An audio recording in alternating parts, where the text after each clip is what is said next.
এইরকম কঙ্কালসার মমতা বন্দ্যোপাধ্যায়, চোখ মুখে এরকম একটা আতঙ্ক। আহ, এই চেহারায় মমতাকে আমি অতীতে কখনো দেখিনি। চেহারাটা ভেঙে গেছে, মুখটা ফ্যাকাশে। যতই তুমি রূপচর্চা করো, মানুষের চোখ দুটো আসলে কথা বলে। আমাকে মুকুল রায় একবার বলেছিল যে উম, সুমনদা, যদি ক্ষমতা চলে যায়, দিদির পক্ষে একদিনও সার্ভাইভ করা মুশকিল। এই গোটা দিল্লিতে যে নাটকটা করলো, দিল্লিতে থাকাকালীন, সেটা একজন খুব নার্ভাস নেত্রীর লক্ষণ। তখন মমতা বন্দ্যোপাধ্যায়কে কিন্তু ওইভাবে শাড়ি পরে, একটা আটপৌরে এসে লোককে বলতে হয়নি, এই দেখো আমি বাড়ির শাড়ি পরে এসেছি। তখন বাড়ির শাড়ি ওইভাবে পরাটাই, ওটাই ছিল মমতা। কেননা তার আর কোনো শাড়ি ছিল না, ধনেখালি থেকে কোনো বিশেষ তাঁতির তৈরি করা শাড়ি তার বাড়িতে পৌঁছতো। শি ইজ নট 100% শিওর যে 2026-এ কি হবে। যবে থেকে এসআইআর এর গল্প হয়েছে, তবে থেকেই মমতার মানে মনে ঘুম উড়েছে কিনা জানি না, মানে অ্যান্টেনা অন্তত খাড়া হয়ে গেছে। তার কারণ মমতা তো ভোটারকে ভোটার হিসেবে ট্রিট করেনি, ভোটারকে কনজিউমার হিসেবে ট্রিট করেছে। আর যদি মোদি এসে বলে যে হাম आप बेफिक्र रहिए, ये हम 3000 रुपया देंगे, তখন একটা প্রধানমন্ত্রী বলে দিলে তাকে সেটা তো আর কেউ ফেলে দিতে পারবে না।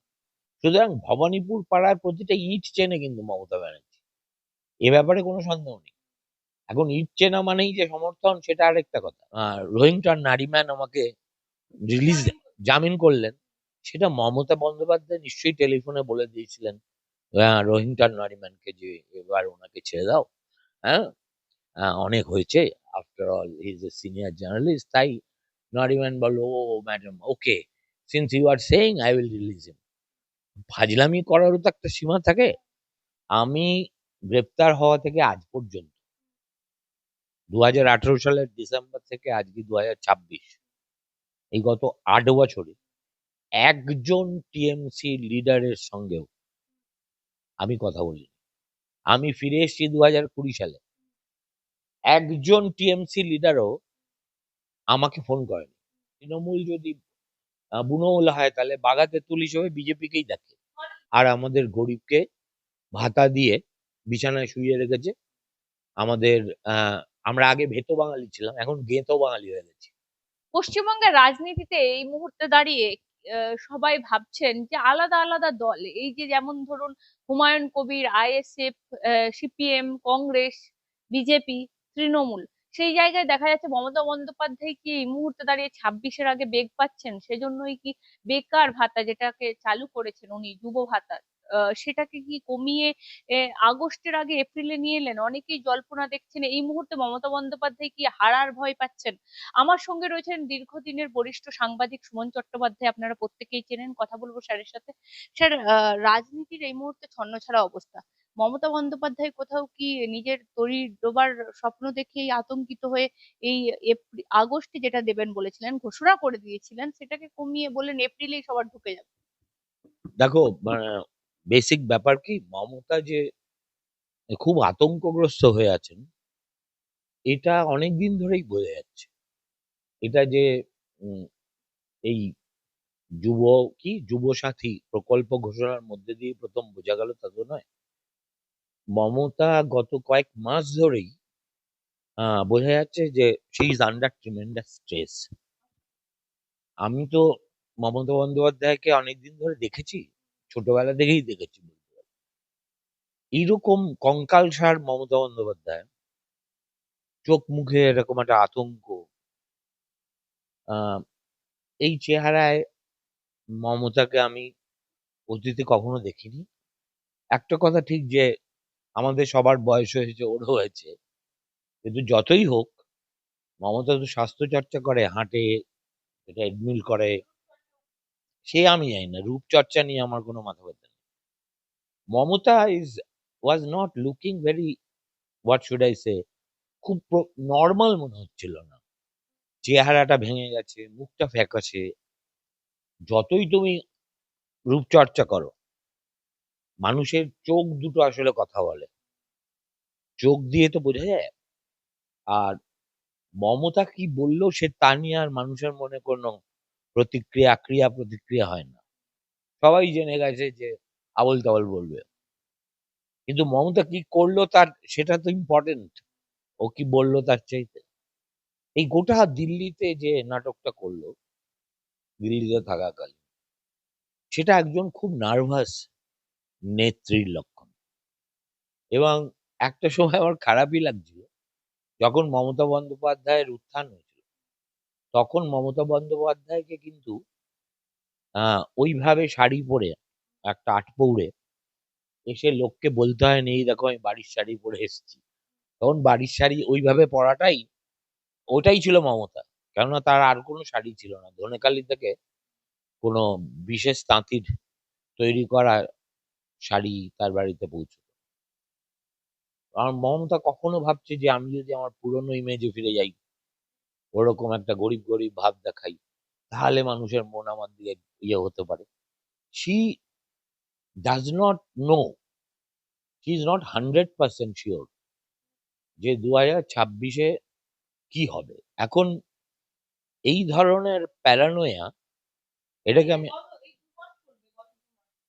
তার চেয়ে বেশি, যবে থেকে এসআইআর এর গল্প হয়েছে তবে থেকেই মমতার মানে মনে ঘুম উড়েছে কিনা জানি না, মানে অ্যান্টেনা অন্তত খাড়া হয়ে গেছে। আর আম, তারপরে আরো একটা ব্যাপার আছে, সেটা হচ্ছে একটা মানুষের তো চাপ নেওয়ারও একটা সীমা থাকে। এখন আমি মমতা বন্দ্যোপাধ্যায়কে সমালোচনা করি বলে আহ এ কথা তো বলতে পারবো না যে মমতা বন্দ্যোপাধ্যায় মানুষ নয়। এ কথাও কেউ বলতে পারবে না যে মমতা বন্দ্যোপাধ্যায়ের নাম পশ্চিমবঙ্গের রাজনীতির ইতিহাসে থাকবে না।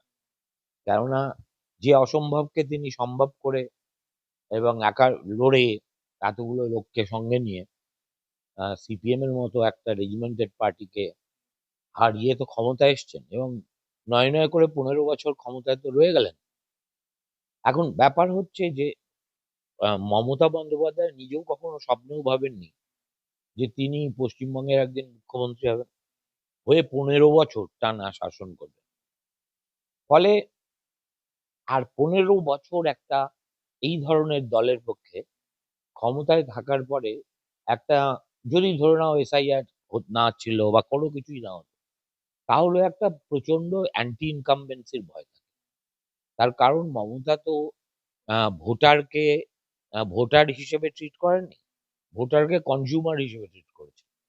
অর্থাৎ প্রত্যেককেই কিছু না কিছু হাতে গুঁজে দিলে ভোট পাওয়া যায়। এই ফর্মুলায় উনি সাকসেসফুল হয়েছে। তাতে রাজ্য জাহান্নামে যাক, অর্থনীতি জাহান্নামে যাক, রাজস্ব ঘাটতি জাহান্নামে যাক, ঋণ নিতে নিতে নিতে নিতে একদম রাজ্যটার অবস্থা খুব খারাপ, খাদের কিনারায় নিয়ে গেছে। সুতরাং মমতা বন্দ্যোপাধ্যায় ওই তাগিদ থেকেই মনে করেছে যে আচ্ছা, লক্ষ্মীর ভান্ডার তো আমি দিচ্ছি বটে, তবে লক্ষ্মীর ভান্ডার তো মতো স্কিম তো বিজেপি শাসিত রাজ্যগুলোও দেয়।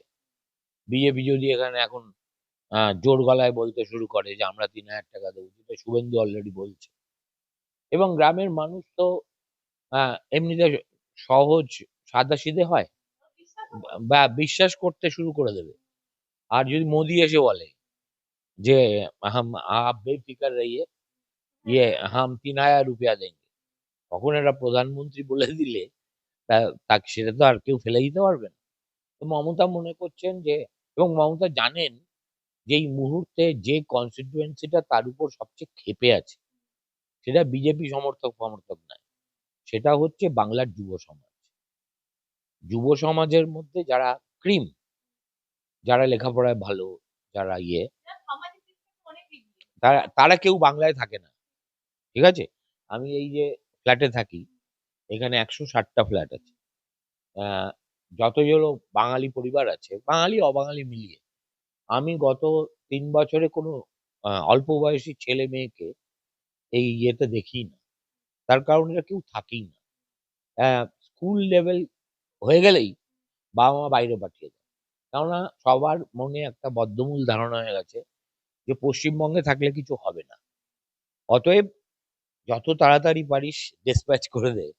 হ্যাঁ, এই যে গদি হারানোর কি মমতা বন্দ্যোপাধ্যায়ের আতঙ্কগ্রস্ত, মানে এই যে ক্ষমতায় একটা থাকা মানুষের, তারপর ক্ষমতাটা আমার কাছ থেকে চলে যেতে পারে, এই যে আশঙ্কা, এইটাই কি মমতা বন্দ্যোপাধ্যায়কে আরো বেশি করে গ্রাস করছে?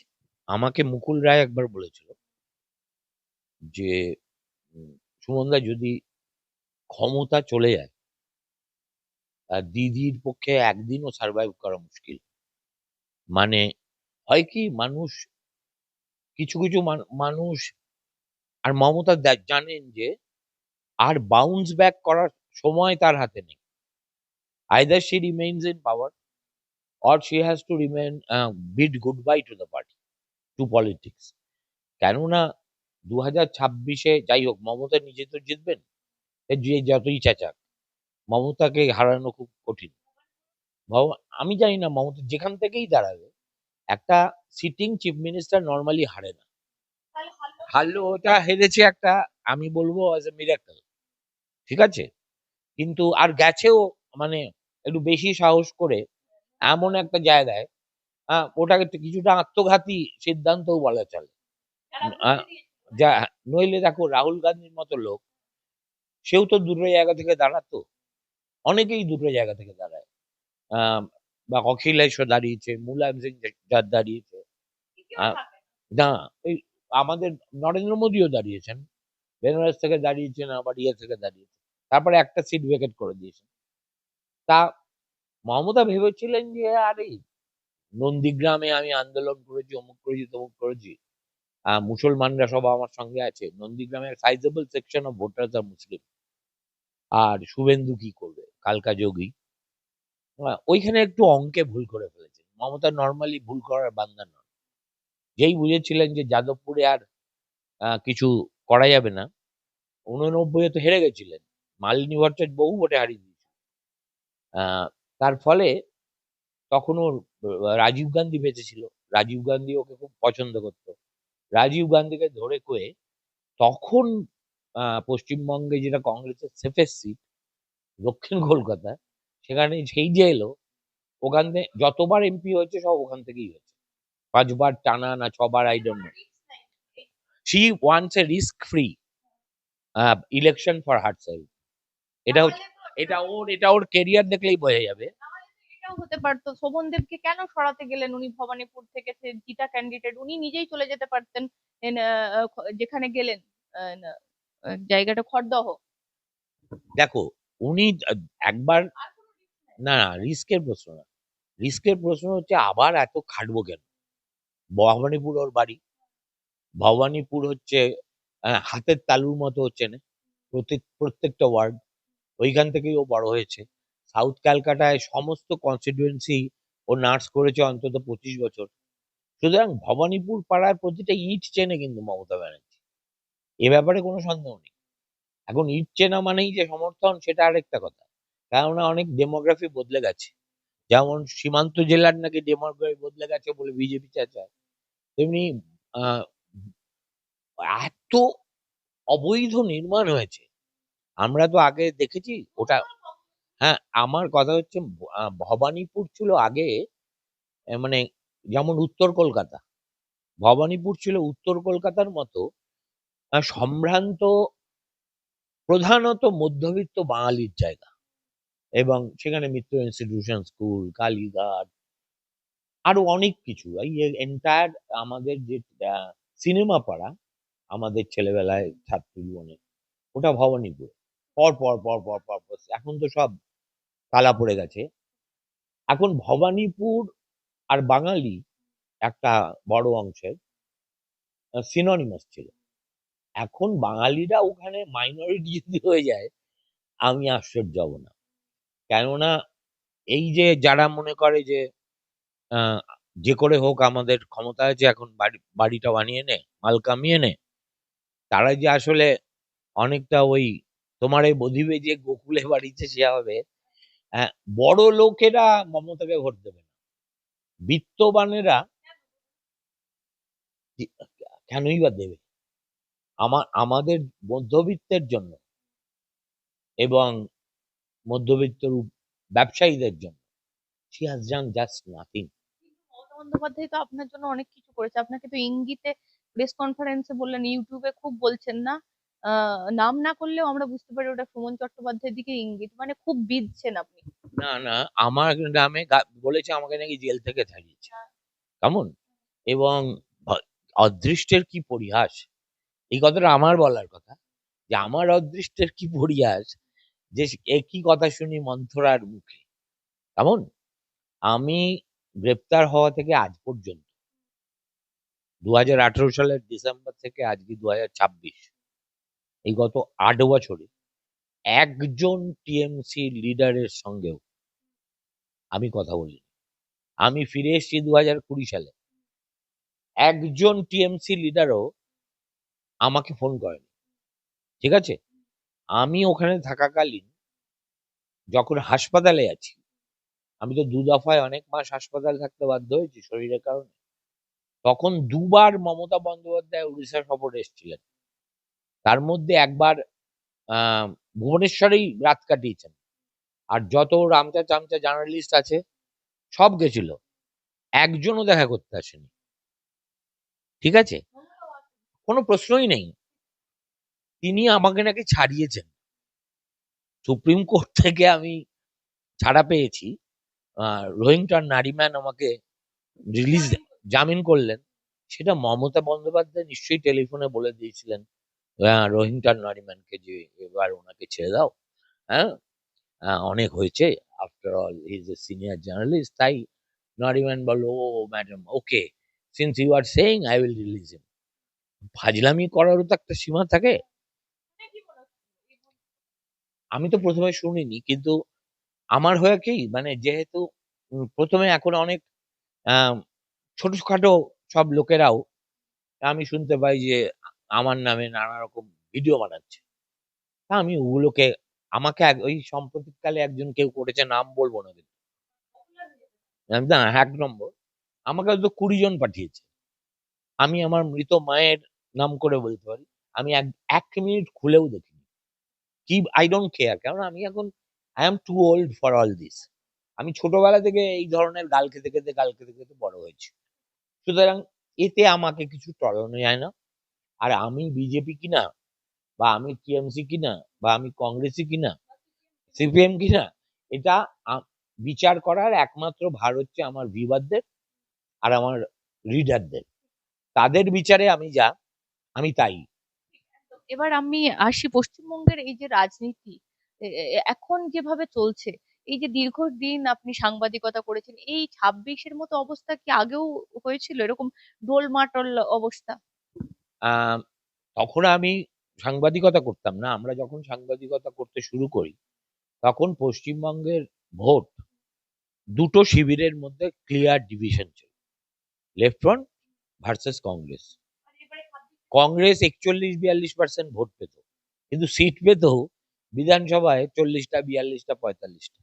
আজকের পশ্চিমবঙ্গে 41% ভোট কেউ পায় না। ঠিক আছে, আর শায়দ ওরা 41-এর কাছাকাছি পায়, কিন্তু 2/3 মেজরিটি নিয়ে গভর্নমেন্ট করে। অবস্থাটা কতটা বদলেছে সেটা বোঝার জন্য স্ট্যাটিস্টিক্সটা বললাম। একসময় কংগ্রেস 42% নম্বর পেয়ে 42টা আসন পেত 294টার মধ্যে। এখন 42% ভোট পেয়ে 2/3 মেজরিটি নিয়ে গভর্নমেন্ট করা যায়। তার মানে কি, অপোজিশন স্ট্যান্ডস ফ্র্যাগমেন্টেড, তাই তো? এখন এই অবস্থা আমাদের আগে ছিল 67 সালে যখন যুক্তফ্রন্ট এসেছিল, 67, 69, 71, 72, তখন এই বাম দলগুলো সবাই এক ছাতার তলায় ছিল না, দুটো ফ্রন্ট গঠিত হয়েছিল, একটা অজয় মুখার্জির নেতৃত্বে, একটা সিপিএম এর নেতৃত্বে। তখন একদম মানে এরকম স্প্লিন্টার গ্রুপে ভর্তি ছিল। তারপরে যত বাম দল আছে তাদেরকে কনসলিডেট করে এক ছাতার তলায় নিয়ে এলেন জ্যোতিবাবু এবং প্রমোদ দাশগুপ্ত। তারা কিন্তু আজকের ডেট অব্দি একই আছে। আমরা বলি সিপিএম সিপিএম, কিন্তু আজকে হয়তো forward bloc, CPI, RSP, RCPI, মার্ক্সবাদী ফরওয়ার্ড ব্লক, এদের গুরুত্ব নেই। মানে হয়তো এদের সাইনবোর্ডও দেখা যায় না, কিন্তু তার মানেই নয় যে বামফ্রন্টে উঠে গেছে। বামফ্রন্টের বৈঠক নিয়মিত হয়, এবং এইসব দলের নেতারা নিয়মিত যান আলিমুদ্দিনে, বা আলিমুদ্দিনের নেতারা তাদের দপ্তরে আসেন, কথাবার্তা হয়। বামফ্রন্ট আছে, কিন্তু কংগ্রেসটা ভেঙে টুকরো টুকরো হয়ে গেছে। আর সিপিএমটা যেহেতু এই ধরনের ধস, আমি এতদিন সাংবাদিকতা করে এবং রাজনীতি কভার করেও আজ পর্যন্ত সিপিএম যে কেন 15 বছর অতিক্রান্ত হওয়া সত্ত্বেও তাদের হারানো জমি এক ছটাক রিকভার করতে পারলো না, এটা আমার কাছে সাংবাদিক হিসেবে এমন একটা প্রশ্ন, যে প্রশ্নের কোনো সদুত্তর আমি আজ পর্যন্ত খুঁজে পাইনি। এবার বলছি, তারপরে কি হলো? যখন এই বাইপার্টিজান nature of Bengal politics goat broken, তার ফাঁক থেকে গজালো হচ্ছে বিজেপি। বিজেপি পশ্চিমবঙ্গে 8%, 10%, 12%-এর পার্টি ছিল। সেখান থেকে যে এক্সপোনেনশিয়ালি হঠাৎ করে 39%, 38% ভোট পেল, 2019-এর লোকসভা ভোটে তো ক্যান্টার করে দিয়েছিল, 18টা সিট জিতে পেরেছিল। আরো যদি সব জায়গায় অবাধে ভোট হতো, তাহলে 22-23টা জিতলেও অবাক হওয়ার ছিল না। এটা তো রাতারাতি আসেনি। আর মঙ্গল গ্রহ থেকে মানুষ এসে পশ্চিমবঙ্গে ভোট দেয়নি, আর কিংবা উত্তরপ্রদেশে যোগী পাঠায়নি বা নীতিশ কুমার পাঠায়নি। আহ, না না না, এটা অলমোস্ট ওদের নিজস্ব 10-12% বাদ দিলে বাকি সমস্ত ভোটটা লেফটের ভোট ওরা কনসলিডেট করেছে। এখন প্রশ্ন একাডেমিক্যালি অনেক তোলা যায়, তাহলে কি লেফটের ভোট আসলে ফাঁপা ছিল? তাহলে লেফটকে যারা ভোট দিত তাদের কি মতাদর্শগত কোনো আহ দৃঢ়তা ছিল না? নইলে হঠাৎ করে গেল কেন? গেল তার কারণ হচ্ছে তৃণমূলের এই দুর্বৃত্তায়ন। ঠিক যেমন সিপিএম এর দুর্বৃত্তায়ন এক সময় বিরোধী সবাইকে কংগ্রেসের ছাতার তলায় এনে রেখেছিল, ভালো হোক মন্দ হোক কংগ্রেসে থাকবো। আহ, এখন তেমনি তৃণমূল যদি বুনোল হয়, তাহলে বাঘাতে তুল হিসেবে বিজেপি মানুষ দেখে। কিন্তু সেই দেখাটা কতটা যুক্তিসঙ্গত আমি জানি না। 15 বছর ধরে আমি আজ পর্যন্ত পশ্চিমবঙ্গের বিজেপিকে বিরোধী দলের যে ধ্বংসাত্মক ভূমিকা পশ্চিমবঙ্গে আমরা দেখেছি মমতার নেতৃত্বে, মানে আমি মাঝে মাঝে বসে বসে ভাবি যে লেফট ফ্রন্ট জমানায় একটা আরজিকর হয়েছে, মমতা বন্দ্যোপাধ্যায় পশ্চিমবঙ্গটাকেই 50 দিন অচল করে দিত। ঠিক আছে, একটা সিঙ্গুরের মতো দাবি, যে দাবিটার পিছনে 70% ছিল গ্যাস আর 30% রিয়ালিটি, সেটা নিয়ে 26 দিন অনশন করে, নাটক করে, দুর্গাপুর এক্সপ্রেস হাইওয়ে অবরোধ করে, বুদ্ধবাবুর মতো একটা লোককে, 235টা আসন পাওয়া একটা দলকে ও তো সরিয়েছিল। গত 15 বছরে কেলেঙ্কারির পর কেলেঙ্কারির পর কেলেঙ্কারির পর কেলেঙ্কারি। সব সময় দেখবে বিজেপির লোকেরা আমার যেমন বেনি তেমনি রবে, চুল বেজাবো না। এটা বিরোধী রাজনীতি হতে পারে না। বিরোধী রাজনীতি is fought on the street, you have to pay price for it. ওদের অনেক কর্মী মারা গেছে, এটা ঠিক, কিন্তু কংগ্রেসের যত কর্মী সিপিএম এর হাতে মারা গেছিল, বা কংগ্রেসের 72 থেকে 77-এর জমানায় যত সিপিএম এর লোক মারা গেছিল, তার 100 ভাগের 1 ভাগও মারা যায়নি। ইকুয়েশনটা কি হচ্ছে এই 26? আমরা একটা তো আমরা ইকুয়েশনে আসতে হবে। এখন আহ, যদি কখনো সখনো কি হয়, এই কথাটা খুব ইম্পর্টেন্ট, আশা করি তোমার দর্শকেরা বুঝতে পারবে। মমতা বন্দ্যোপাধ্যায় একবার বলেছিলেন না, যখন এসআইআর নিয়ে প্রথম ঝাড়গ্রামের মিটিং এ, এসআইআর করতে দেব না, এদের বিরুদ্ধে আমি কোনো ব্যবস্থা নিতে দেব না, নেব না, নেব না, নেব না, নেব না, হ্যাঁ, যেভাবে হিস্টেরিক্যালি চেঁচায়।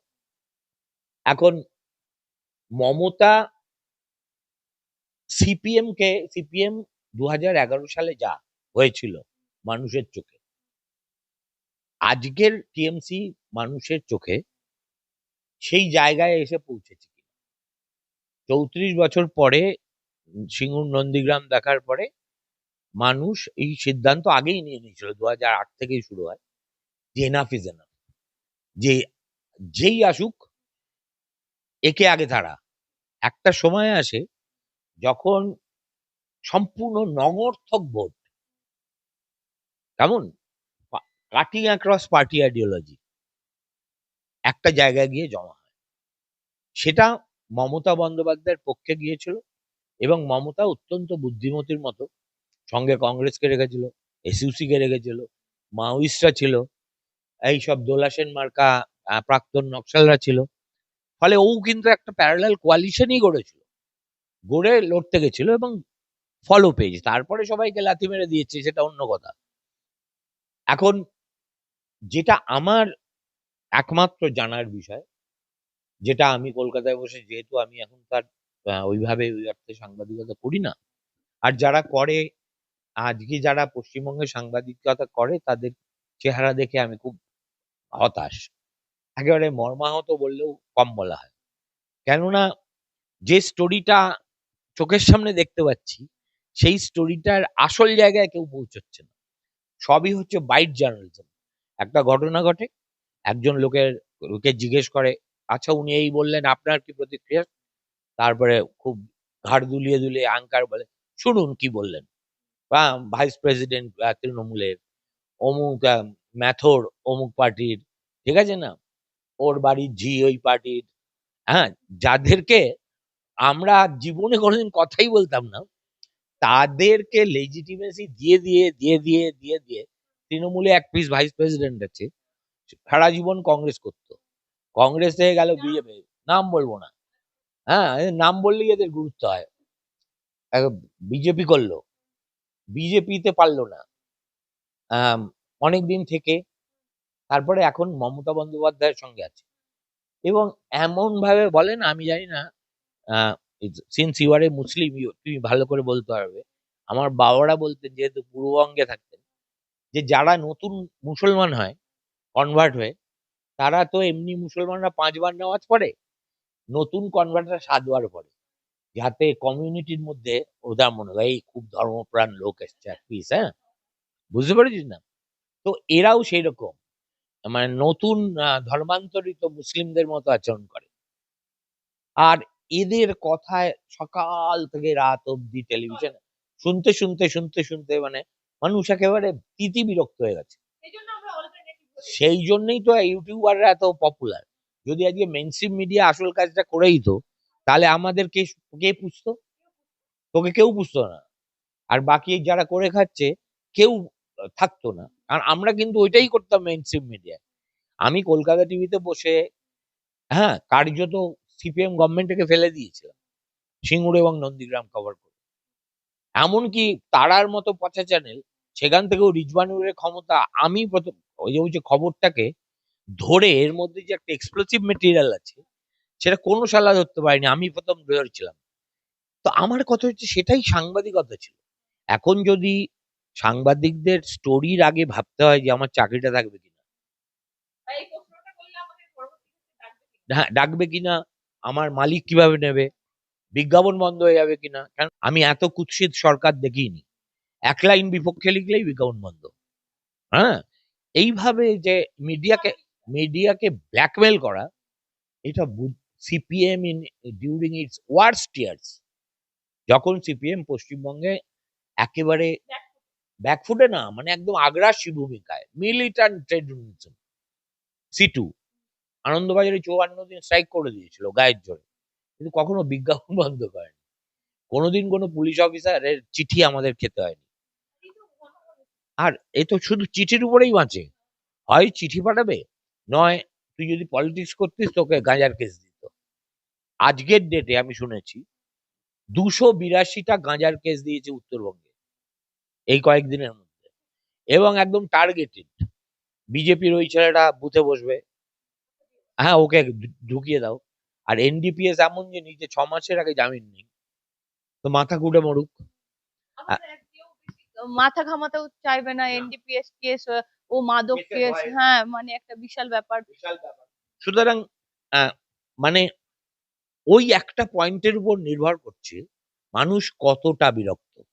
আমরা যে বিরক্তিটা দেখি, কি ধরে রাখতে পারলে 26-এ বাজিমাত করতে পারবে বিরোধী দলেরা?